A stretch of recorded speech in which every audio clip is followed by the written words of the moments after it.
everyone. Welcome to the Spot Real Talk. My name is Tierra. I'm Tiffany. And I'm Ron. And we have our guest spotter with us again, Hassan. You want to say hello to everyone? Hello, everyone. Glad to be back. Yes, glad to have you back too. And we are here to talk about The Chi. Another great episode. Man, we got a lot to discuss. Yes, we do. Stuff to get into. So if you guys hang tight, we'll be right back with you.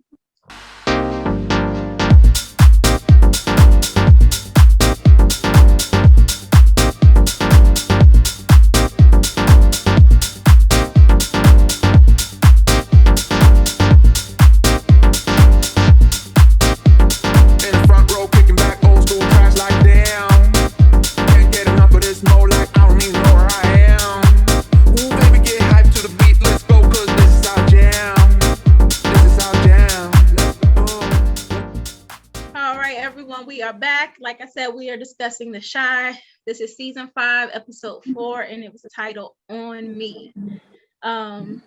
Where do we begin with this one? Start with the elephant in the room. Elephant in the room. I knew you wanted to go there. Go ahead. Okay. So, I had to wear my glasses today just to make sure of what I saw is what I saw. Did I see your namesake in bed with Rosalind? Is that what we saw, people? We didn't see them in bed together, but we definitely seen Tierra in bed and Rosalind getting dressed, which implies that they got a little something going on. And y'all put me on to something because I saw Tierra in the bed, looked in her face, and still did not really realize that it was Tierra until you guys told me off camera. I was like, no, that wasn't her. It was definitely her. And I was like, I figured something was up with her because it was interesting to me that didn't Douda introduce her as like his niece or something? His play niece. Yeah. He said, okay, I was about to say, I know Rosalind ain't keeping it in the family. Hey. Nah, play niece. Okay, so that's interesting too, because as we've seen this week, Trig has a new love interest that has caught his eye. Yes, Fatima, the local reporter. Which the fact that she is a reporter could present some challenges because as we can see, she is bold. She does not have any cut cards. She's not afraid to stand up and ask the hard questions. Yeah, but she also likes my boy Vic though, because when she asked Vic the question, when did you and Monty break up? That was a personal question. That was not a reporter's question. She was on Vic already. But it did have something to do with the event because it was at the Trinity house, and we know that was Imani's thing. She established that, and that's why how she said it, guys. Is how she said it. I read the. No, I'm not saying she's not intrigued. Oh no, I'm saying the way she said it made me think that it was something up. What you? Of course. I mean, listen. Plus, he's a fine brother. I mean, listen. So of course you're stating the obvious, but I also think that she is seeing right through the fact that Vic is in a fake relationship. Right. As you can see from the previews for next week when she's telling him about not being yourself. And I think that's another reason why she brought the question up. But that's why she pushed up on him in the first place. When old girl came up and tried to get him away, it was all her responses that let me know right off the bat she knew that this was a fake relationship and she was gonna step on in. So, and she did just that. She put her foot in.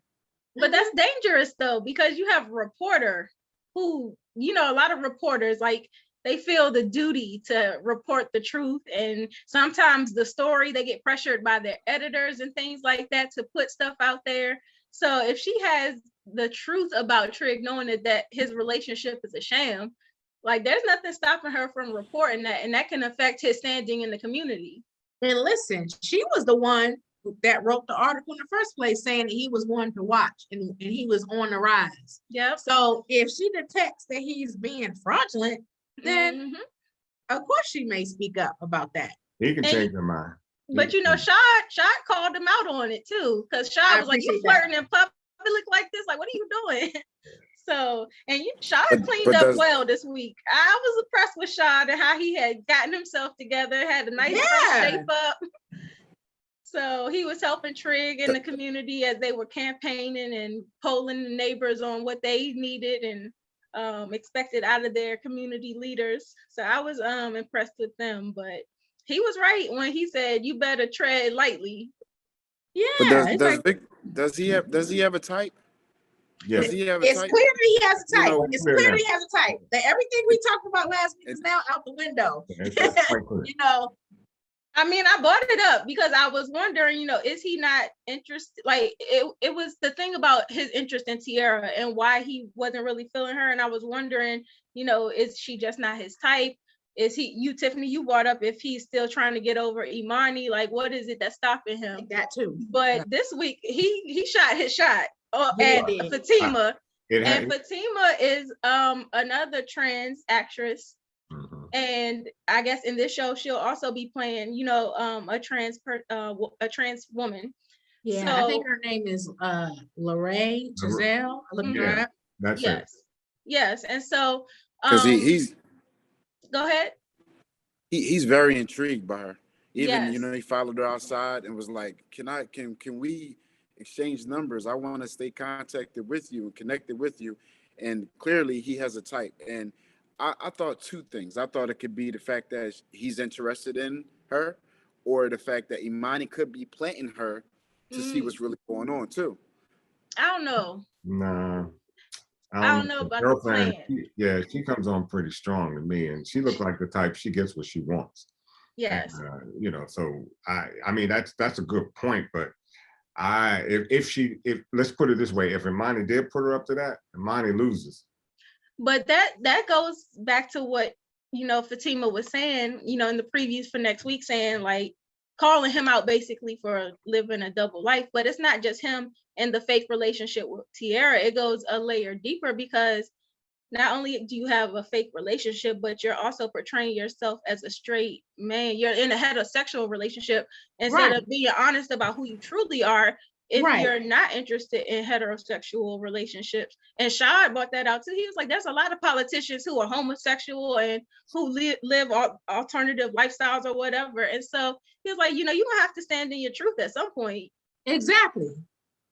Yeah, so yeah. I mean, he's kind of caught between a rock and a hard place, because I think if he had met Fatima right at that time that they were introducing him to Tierra, and with this fake movement, I think he would have chosen Fatima.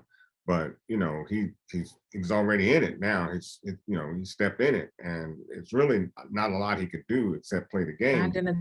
He signed an agreement. Exactly. He signed an NDA. So I think I feel like there's gonna be consequences. Especially with Douda, like there's already drama between he and Douda from last season. Yes. And I feel like if he crosses the situation with Tierra, like Douda already then had Rosalind expunge his record and all of this stuff. And then if he, defies the NDA and all that stuff and starts pursuing stuff with Fatima, I think it could, I think Douda would try to ruin him physically and more. Well, here's the question of the day. What would Douda do if he finds out that Tierra is, That's my question. Right.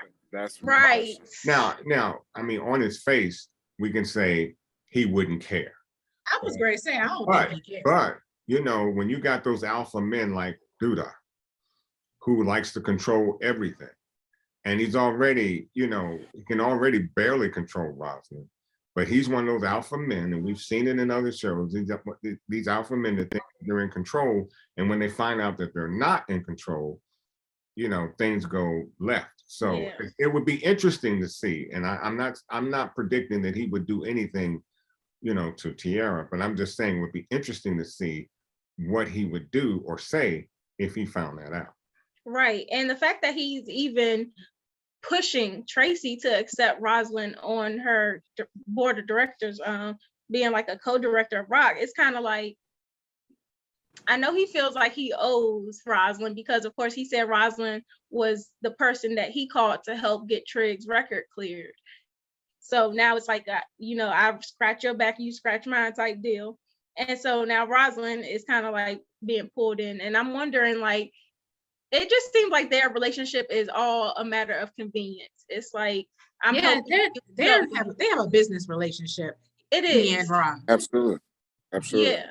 And that's exactly what it is. And the irony of it all is Tracy, it was Tracy's baby. And now that Rosalind steps in, Douda's talking about, if you don't conform, you can lose your business. He said you could be fired. He could be fired. Somebody's gonna fire me from my own business. Yes. Hijacking her whole organization. Exactly. And then the other part about it is when she confronted Rosalind, she was like, this is my baby. Don't sabotage my organization, basically. Yeah. Rosalind said, I don't even think that this is about it being your baby. You just felt guilty because you sent Ronnie after the wrong kid and got somebody's child killed. So it's out of guilt that you listen.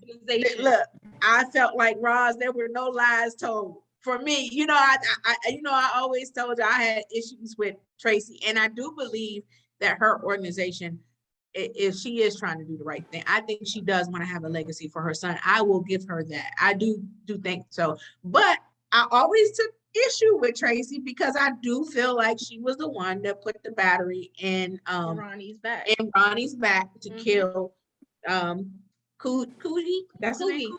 Yeah, Coogie and stuff. And she was the one that I know when we had Lena on the show a while back, she said that Tracy was grieving. So when she said it, she didn't really mean it. And that maybe so. Maybe that's what happened. But after he did it, she was like, oh, I didn't tell you to do that. And then she dropped him like a bad habit. And we saw what happened to Ronnie. Ronnie's life just spiraled downward and stuff. And then when he redeemed himself, then she was back on his arm. And remember, he could have got out of town. Remember, he had the friends, like, if he had left when he said he was going to leave, he stayed an extra day for Tracy and then he got killed. Yeah. I felt Roz when she said what she said. And you see, Tracy had no answer for her. And I think she was also surprised that Rosalind knew, period. So I was like, Tracy, you ain't as low as you think you are. But then that's the whole thing. So how much do they really know in regards to having this type of information? I didn't know she had that information. Or even Douda probably knew that information as well too. So he probably has a card up his sleeve as well. Douda knows. If she knows, his wife knows. Douda's in cahoots with Quentin. Yeah. And Quentin, they found out at the end who killed. Remember when they found out it was the cop and everything, and they found out who actually killed the son. Quentin and Douda worked together. I mean, Quentin probably told Douda, and Douda probably told Roz. Yeah. So and now but who told that to happen? Who told what? Who told that it happened? Who told that this occurred? You know what I mean? Who told that Ronnie did I think Quentin had all the tea. Quentin, because remember last season or whenever the season was that everything came to light, Quentin found out who killed his son. And then they had that cop killed. Right. All the folks that were involved were dealt with. And that's why I said, and Quentin and Douda are business partners. So Quentin probably told Douda, and Douda probably told Roz. Well, and with Quentin being back in the picture though, because Roz is trying to bring him in for help, and you see next week he talking about he the boogeyman and all this stuff. Whenever there's like a character that's set up as like this big bad feared person in the community, I always think, oh, they about to go, because it's like the bar is like all the way up here. They put the expectation so high, and so I'm like, well, if I'm right, I think that Quentin is going to get taken out, but I think Otis might have to kill him. I'm thinking the same thing, Tierra, because he already talking like he want to get out from under his thumb. Remember when he told Tracy, he was like, we can do this, and we, So I'm like, he might take Quentin out himself. I don't know, but one thing I wanted to feel bad for Tracy, but Tracy went to bed with the devil, and now anything can happen. I believe that starting the nonprofit was not just for her son. Well, it was for her son, but I think it grew bigger than that. And she was all in it. She was feeling it. And then she goes to bed with the devil. And now she's got a mess. She's got a mess to contend with. And it's only getting messier because now Quentin is wants to do his thing, and prove his might. And if I'm not mistaken, he was the deeper pocket between he and Douda. So it's just a big mess that Tracy is going to have to somehow juggle. And I don't see her doing that. Rosalind's in the picture now, and Rosalind is running the day-to-day in terms of the operational aspects, and they want Tracy to go and deal with the human aspect, which really is pushing her back a notch. So it's going to be real interesting to see how this really unfolds for her.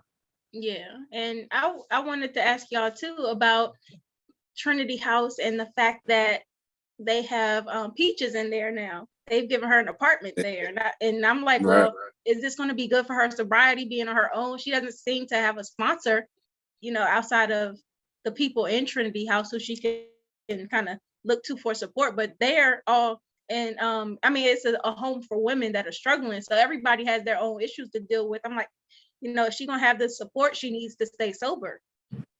Well, I looked at it like this. We were introduced to her an episode or so ago, and up to this point, we haven't seen her take a drink. So my thought for her is on the upswing. I'm hoping that for her sake, and Trig's, and I'm hoping for the family that she stays sober, and that she's in a good place.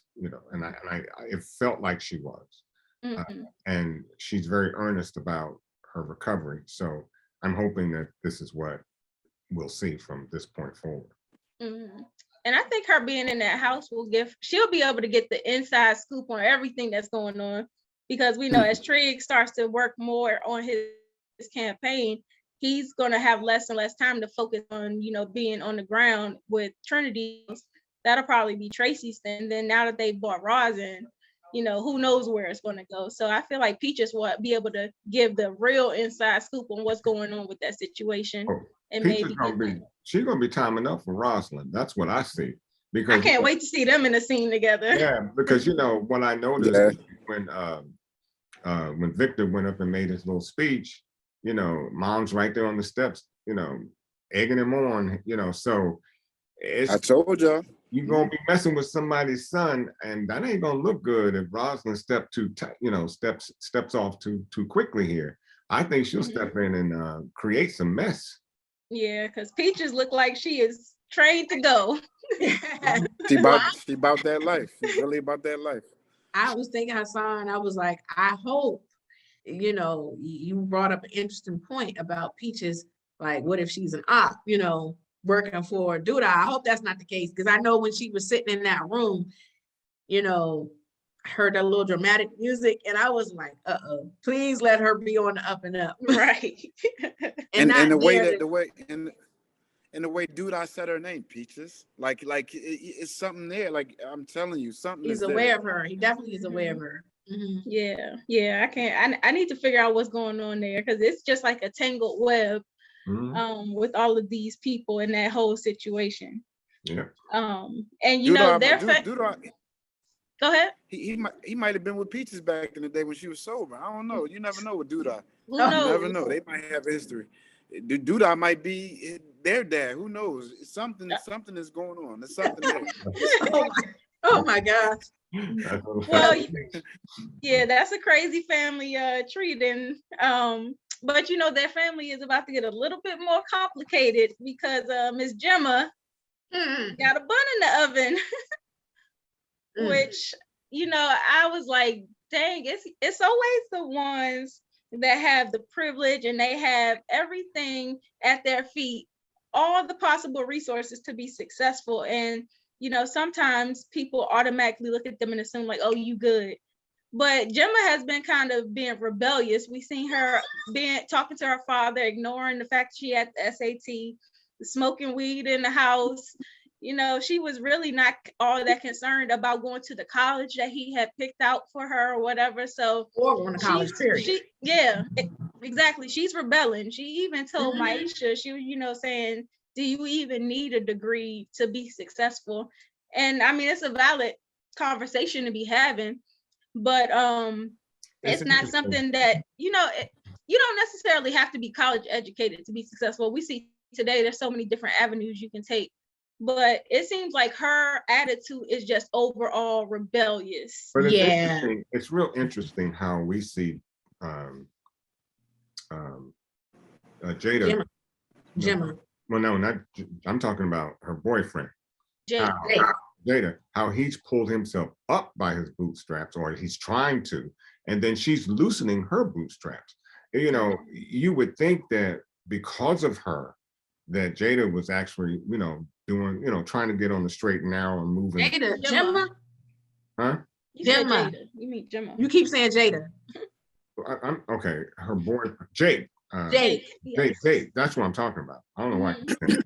But I'm talking about Jake, right? Yeah, I'm talking about Jake. I'm saying Jake seemed to be pulling himself up by his bootstraps, while Gemma is loosening hers. And you would think that it was because of Gemma that Jake was moving up and doing the right things, trying to stay on the straight and narrow and things like that. But here we see, and it seems to happen. And I even say that to my kids: be careful who you befriend, because you're either going to do what they're doing, or they're going to do what you're doing.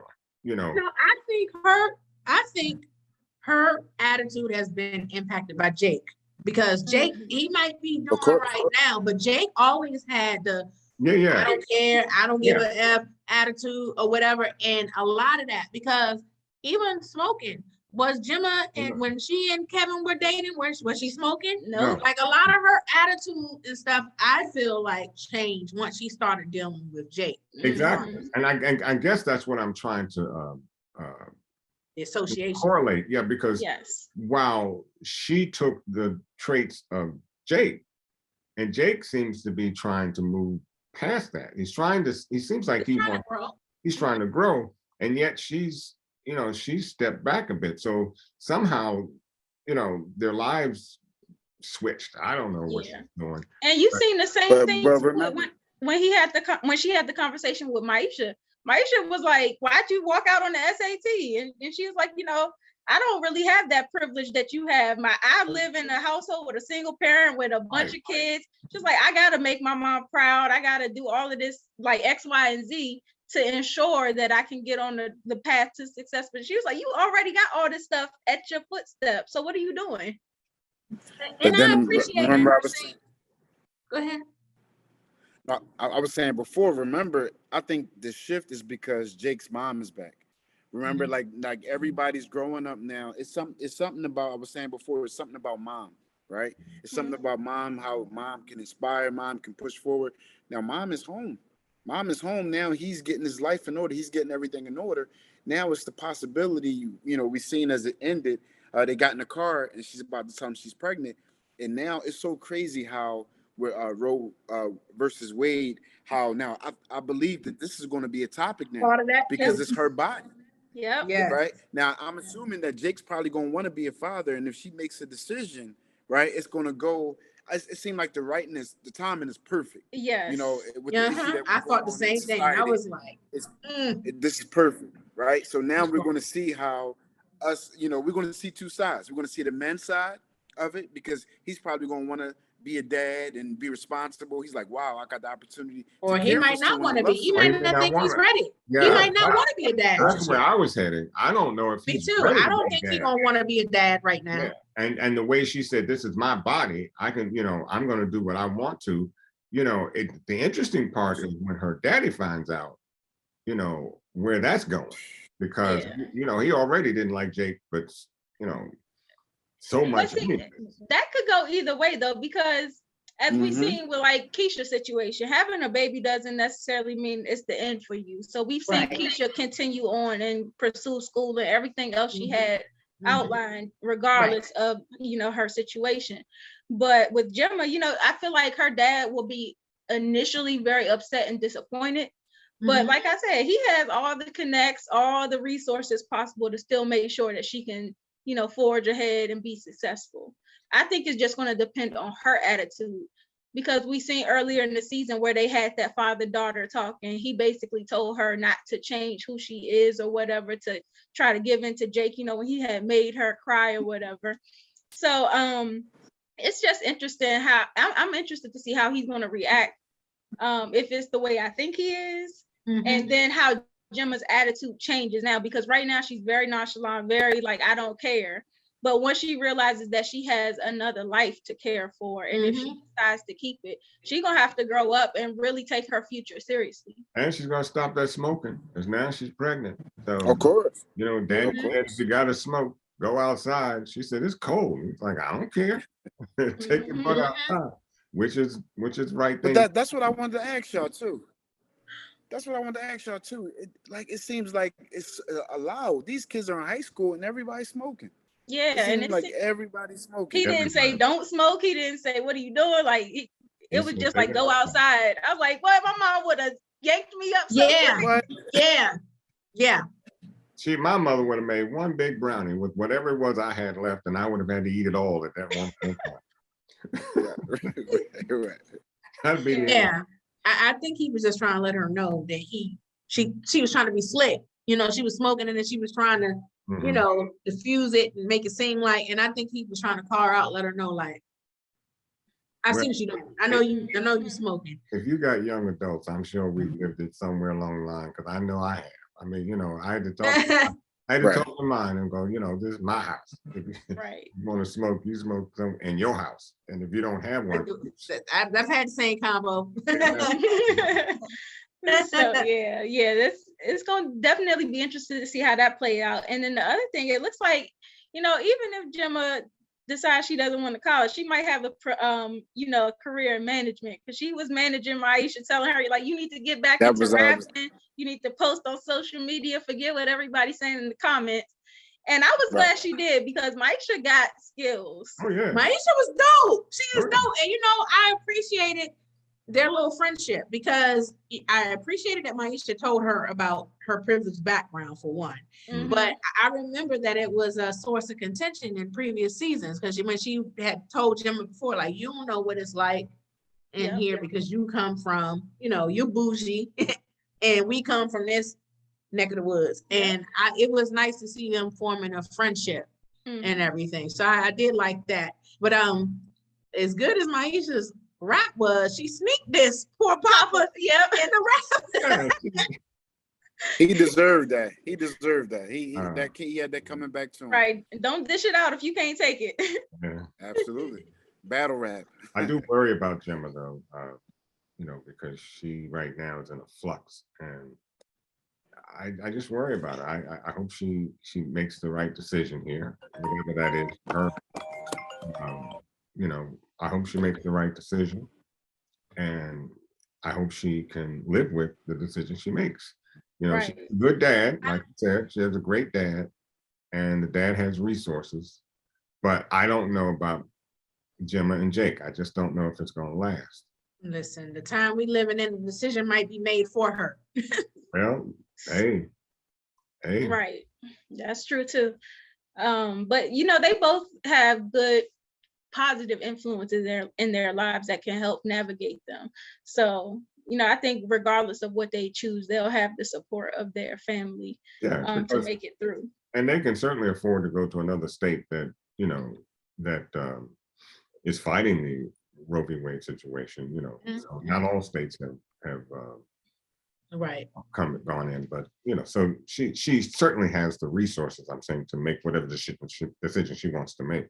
Jake does too. I mean, he's about to be having a brother that has a political seat in the city, so you know that comes along with some perks. So you know, they both have what they need, I think, to work through. I mean, if her father decides, you know, to act up and, you know, do what some pig-headed fathers do, she does have another avenue.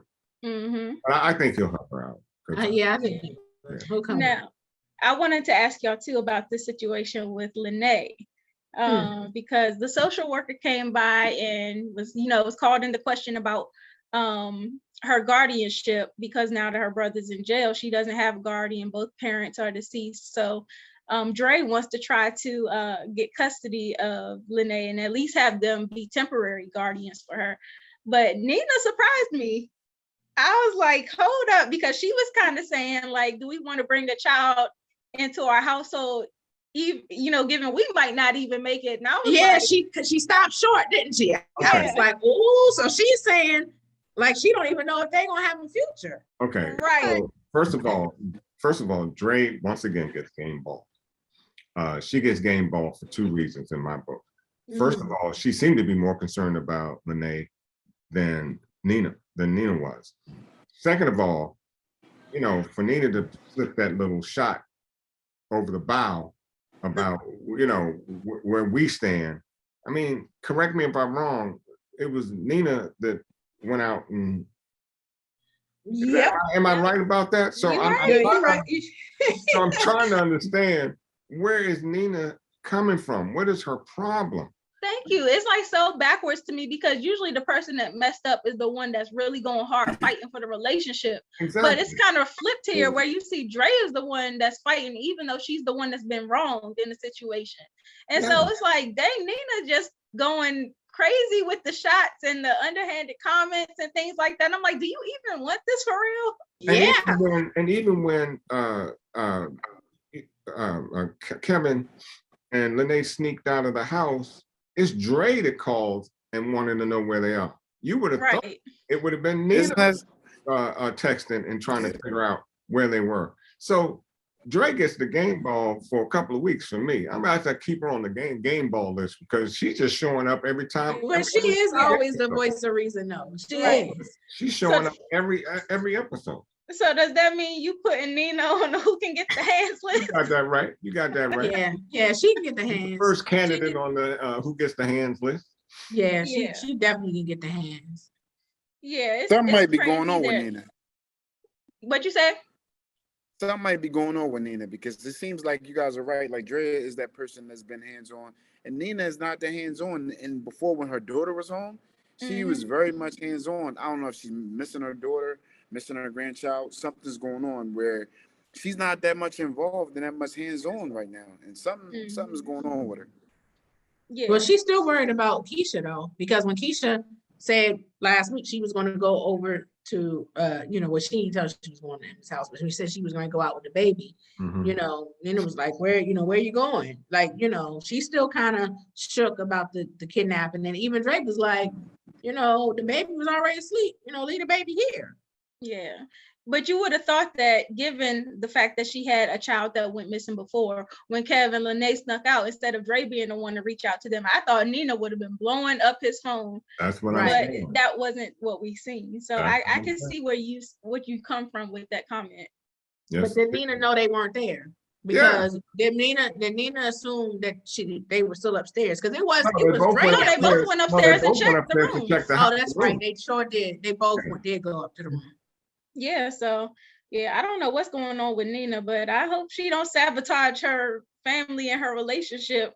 It sounds like that started last season. Yeah. Absolutely. I'm like, did somebody spring her? And she have somebody else in mind? I don't know, but because some of the stuff she said the other episode, like she was lovey-dovey last week when they went to therapy, but then when she was giving that advice to Jada, talking about being in a rut and all this other stuff, I was like, where is coming from? I was like, she wants to move on.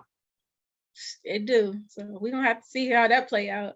But I was surprised that now that Darnell has won Jada back over, my man was really tripping early in this episode, trying to basically pick up where he left off without putting in none of the work.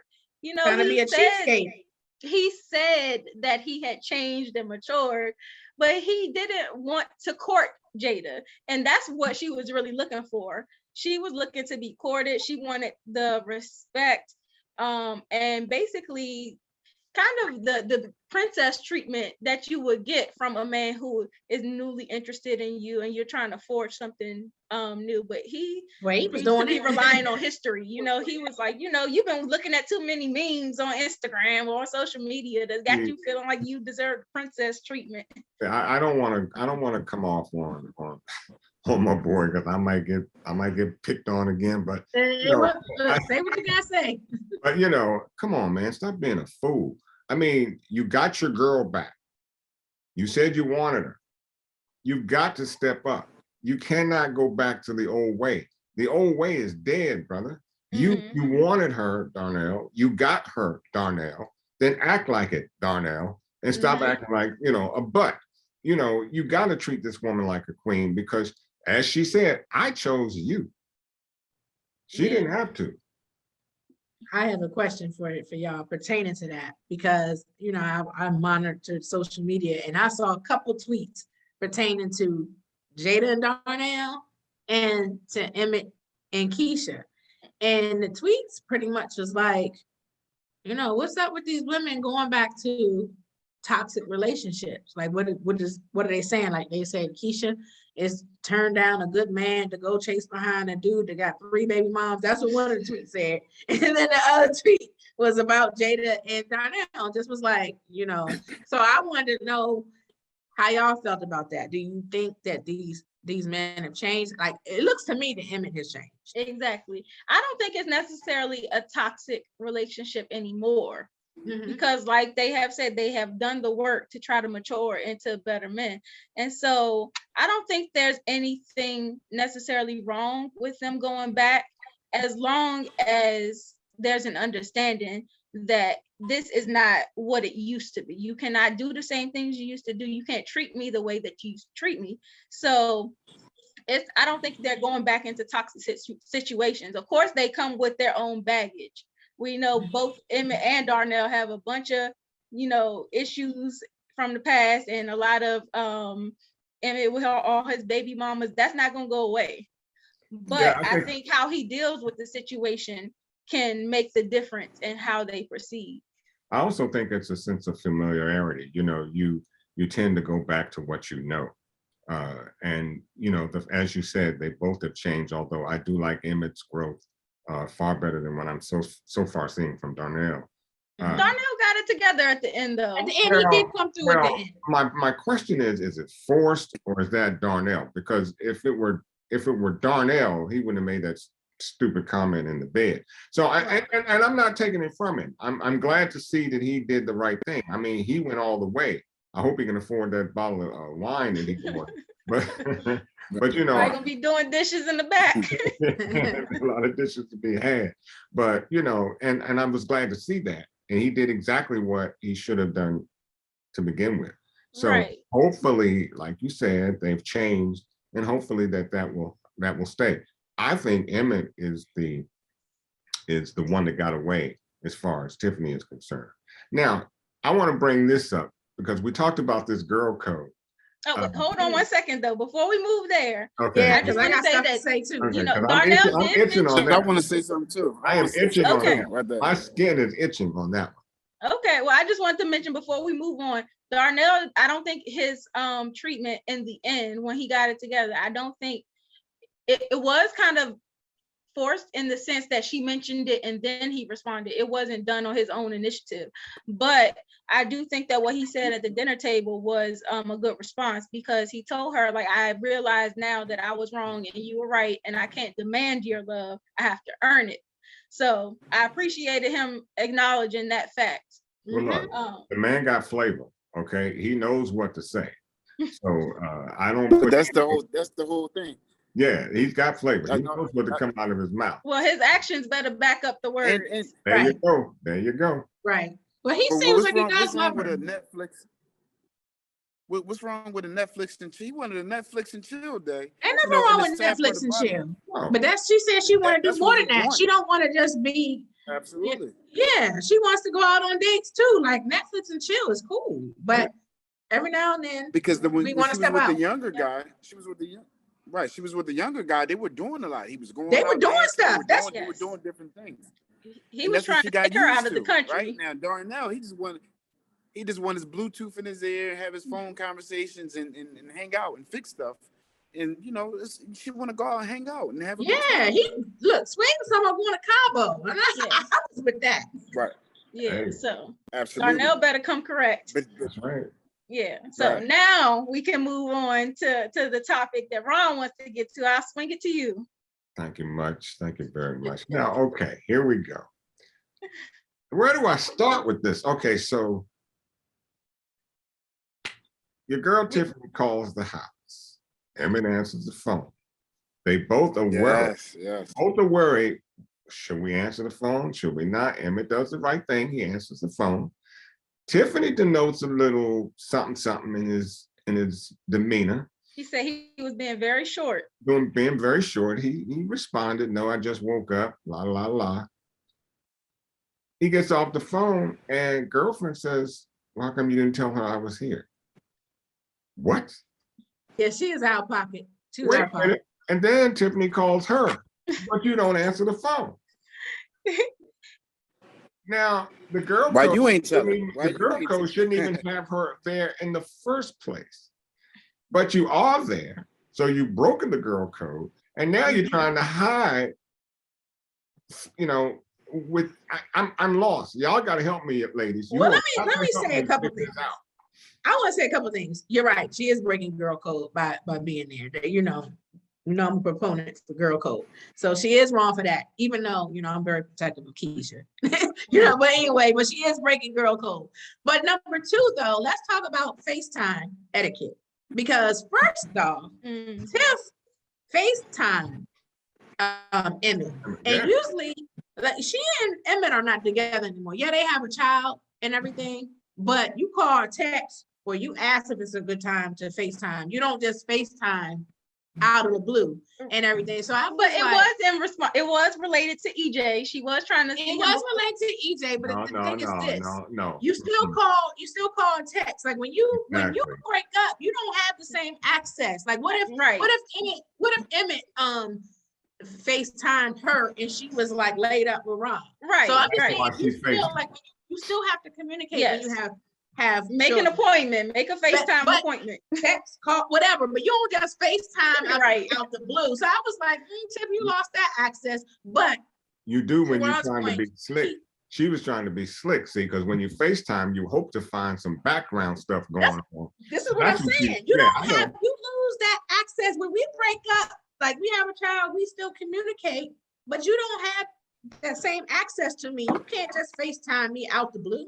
And you can tell she still has feelings because of the question she was asking. You know, like Ron said, like, why you sound like that? Why you being like, it's none of your business. You wanted to leave, you gone, so you don't need this information no more. Now, you know, I went a little hard on Tiffany, you know, way back, and I'm not going there again, but I'm just saying, you keep showing me things that just ain't right. Now, either you are where you are and you're happy, or you're not. And right now is a great time because things, I don't know. By the minute, she's losing Emmett by the minute because I think he and Keisha are going to hook up. Yes. But I know Emmett still loves Tiffany. And I like the two of them together. I think, and I've said before, and I'll keep saying it, Tiffany straightened that man out. He was a crooked line and she made it straight. And I hate to see, and I said, I hated to see her just leave a work of art all by its lonesome, because somebody else is going to pick up that work of art, maybe Keisha. So if you don't make your move, and I mean make your move with, you know, in a couple of minutes, it's over for you, because the look that Keisha had on Emmett was like, this man is gold. One man's trash is another man's treasure. You know, they say it all the time. Say it again. One person's ex is another person's blessing. And he's about to get his blessing back. And Keisha appreciated Emmett this week. She was struggling with her paper. She called to have Emmett watch her son while she did her paper. They got the work done. And then Emmett is over there playing with the kids, keeping them entertained. Did you see how she was looking at him? She was impressed. But hey, Hassan, let me coin a phrase for you. One person's ex is another person's wife. This is why I'm with this chick, okay? Or this is why I'm with this dude. Right. So one person's ex is another person's wife. Go ahead and use that when you feel like it. Look, and you know, Emmett's parenting has significantly improved. He is being a present father. He was controlling EJ's screen time. You know, get off that computer. Instead of being online or watching TV, let's build a fort. You know, and it was like real bonding between a father and a son, not just, you know, let the TV babysit you. So I appreciated that. And I think Keisha did too, because she was definitely looking and like just in awe. She was like, this is not the same guy. They were looking like Clinton family over there, didn't they? I was like, look at this. Yeah, and did y'all hear she say about another baby? And then Emmett like, I don't want no more kids, but they might mess around and have another baby too. They might get married. Yeah, you know, that'll be a good. Yeah, let's put the baby one thing for him, on. I think. Let's put the baby thing on pause right now. Y'all got right. Yeah, I mean, right. It ain't like you got some 12 and 13-year-olds. You know, you got nothing but babies. So let's put it on pause for a minute and let some of these grow up. And then if you feel like you want to have another one, that's another thing. Well, this is what I want to say about Tiff. Absolutely. Like, you know, Rob might be a good guy and stuff, but I feel like this is what I meant when I said last week that when you're coming out of something that you need time to yourself before jumping in to something else. Because then this is how you know, like, am I truly done with the other person? Am I ready to move on with someone else? And she moved on with Rob so fast and moved in his space, brought the child and everything. And I think she's still learning him. And like, you know, we saw last week that she, you know, when she expressed about the Christmas gifts that he gave her, like how she wants him to be more thoughtful about his gift giving. Yep. And those are the things that she knows that Emmett used to do, that, you know. Yeah, this ain't Trader Joe's. You know, you don't go and trade one guy for another. And that's what it seemed like she did. I mean, she jumped right out of Emmett, went right into Rob. And like you said, had she given herself some time to think about it, she may not have made the same, you know, call. She may have even gone back to Emmett saying, okay, you know, I've thought about it and, you know, maybe we should give this another shot. But instead of that, you just jump from one guy to the next. And like you said, Rob was always around though too. He was always around, but in a business capacity. Right. And he may be a good guy. He may be what she needs, but we don't, you know, the status is still out on him. I don't know. I don't know anything about Rob. We don't know anything. Right. I mean, but if he is a good guy, it's not fair to him if she still has feelings for him. Like if he is wanting to pursue her and have a serious relationship with her and she's not done or not ready, then she's not doing him, you know, any good either. So I just feel like she should have taken the time. And even Emmett, you know, like Emmett is trying to be celibate and stuff.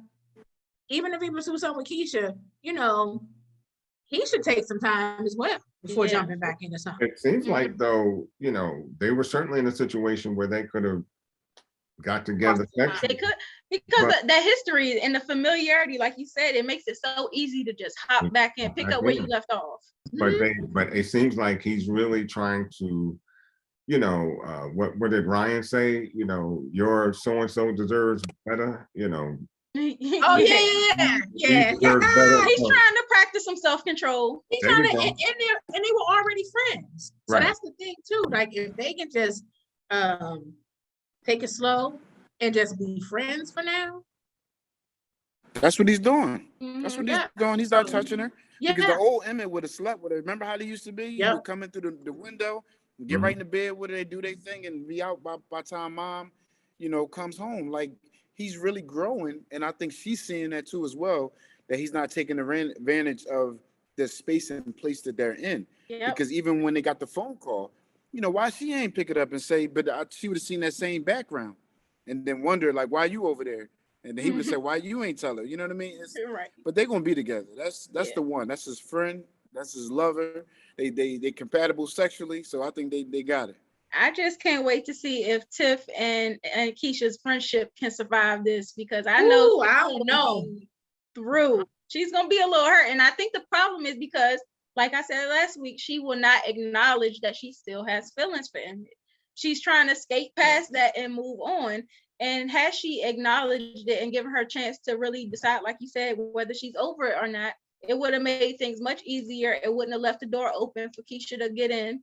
And I don't know if it's, you know, because Keisha had previous history with Emmett, I think Tiff has to also take that into consideration, because that's the whole way that they met. They met because of Emmett. They weren't friends prior to that situation.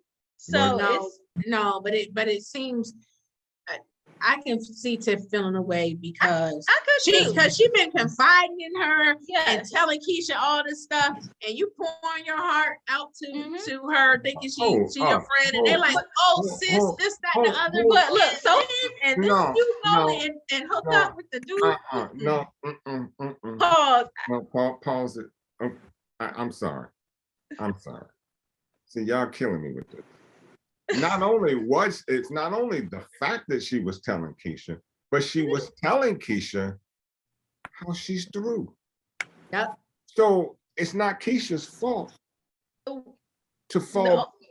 No. I'm sorry. The only thing I'll say is that it's not necessary. I hear what you're saying, Ron. I hear you. But Keisha technically has not done anything wrong yet. They have not. Well, they kissed. Okay, they kissed.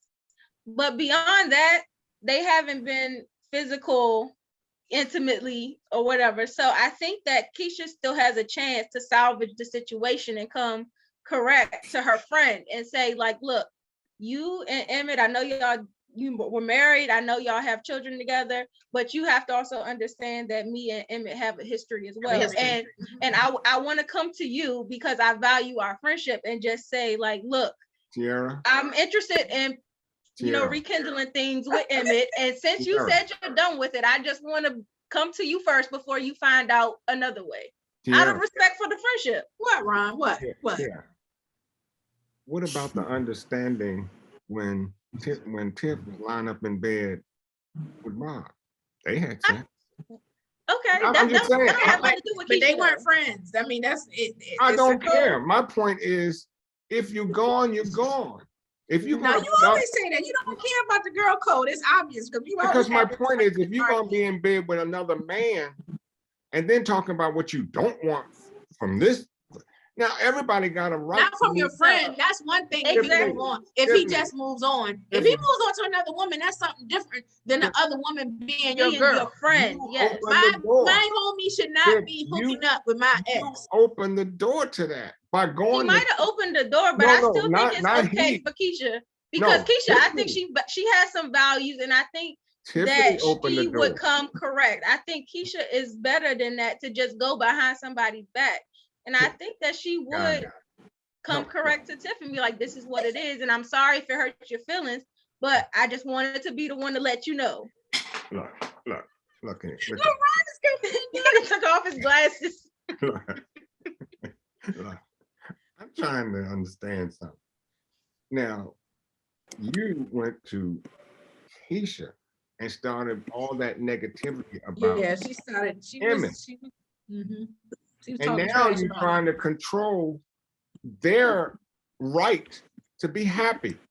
You are happy with Rob. You brought your son to Rob's house. Y'all kicking boots. And now you can't seem to be happy for Keisha and Emmett. I'm sorry. She don't even know about Keisha and Emmett yet. So we can't say that she's not going to be happy. And when she does find out, let me tell you something about salt. When you pour salt on a wound, it hurts. But you know something about salt? Salt cleanses. So maybe we need to pour some salt on that wound so they can be cleansed. That's what happens. We might have to just agree to disagree on this one.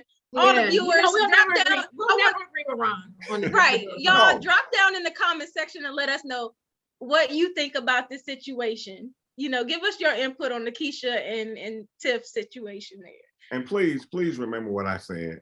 I'm trying to understand this girl code thing and how it works. Because it's hard to understand, Ron. We will never understand. I guess. I know, because y'all don't care. How you say we don't care when she's obviously not caring?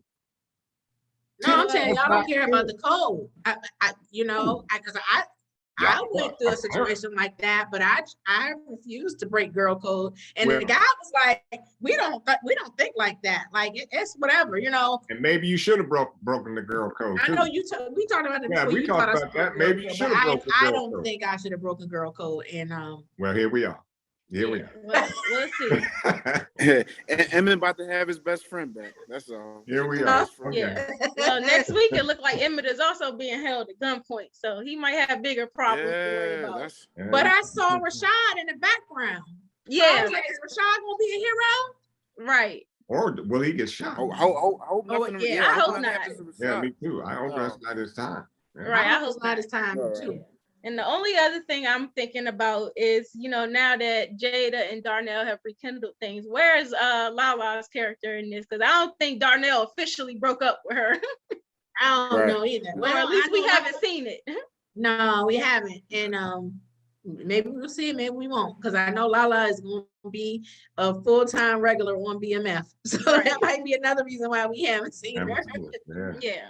Right. Well, I enjoyed our conversation today. I enjoyed the show. It was a great episode. I think we have a lot to look forward to, as we have discussed. So, absolutely. Good job on this week's episode to all the cast and crew and the writers. I'm enjoying it. Great job. Yes. So to everyone watching, please make sure you drop down in the comment section. Give us your thoughts on this episode and also your predictions for the rest of the season. Make sure you are also subscribed to our channel, like the video, and follow us on our social media platforms. We are at The Spot Real Talk on Instagram, Twitter, Facebook, TikTok, all of the above. So follow us there. Do you guys have anything else you want to add before we close out? I think I've said enough. Yeah. Okay. Well, I want to thank Hassan for joining us again. It's great to have you. Thanks for having me, guys. Thanks for having me. I love being here. Awesome. So I think it's a good time to wrap. Thanks again for watching, and we are going to call it a night. Make sure you're back here next week, same time, same place, so we can recap the next episode of The Shaad. Good night. Bye-bye. Bring around the rosy, pockets full like OD. I can move just how I move, cause don't nobody know me. Low key, still do more numbers than your fate. You can hate, but you can't say that I've been missing any place. Any fool, what it do? Moving quick, bustin' moves, steps ahead, cause I'm out working while you trying to catch a snooze. Keep it smooth, not concerned with other dudes or what they do. Keep it true, I kick the truth. I'm not here so I could lose. Yeah. How'd you like it back? Tell the bank, tell her on us. Put in overtime so I do what I wanna.